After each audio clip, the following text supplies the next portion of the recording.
Well, we're horrified at the news today that at least 40 people have lost their life in an airstrike last night that hit a detention centre in Tajoura. A rescue operation is currently underway, and we know that many more are injured and that the death toll may rise even higher. There were around 600 people known to be being held inside that detention centre, and we're calling now on states to do everything they can to release everyone from every detention centre in Libya, but also to ensure nobody rescued on the Mediterranean is returned to detention centres in Libya. This is a tragedy that was very much preventable.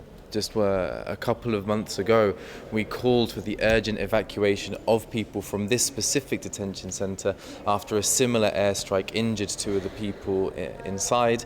But sadly, no action was taken in that regard, and people have tragically paid the consequence with their lives today.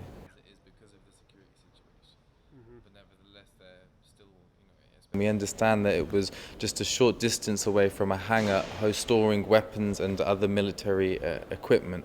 Now, this was made a target for the airstrikes, but we stress to all parties not to target civilians in their attacks, and that using these buildings in such a manner, using civilian infrastructure for hosting military equipment, is a violation of international humanitarian law and has to be avoided at all costs. Coordinates of this detention centre were well known to both sides of the conflict. It was known that there were 600 people living inside, so there can be no excuse for this centre having been hit. This is a perfect example why we've been calling for some months now for nobody to be returned to Libya, and while we've been calling for a new approach from European states that increases search and rescue capacity on the Mediterranean, allows NGO boats to operate, and has a equitable and just share for hosting people after they've been docked. But the status quo now cannot continue. We need the immediate release of people from out of the detention centres and a new approach to the Mediterranean that ensures no one ends up in these detention centres anywhere in Libya.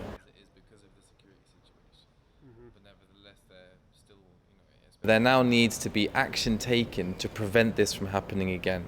There are other refugees inside detention centres in Tripoli that are similarly at risk, and they need to be urgently evacuated to make sure there's no more needless loss of life as a result of these clashes.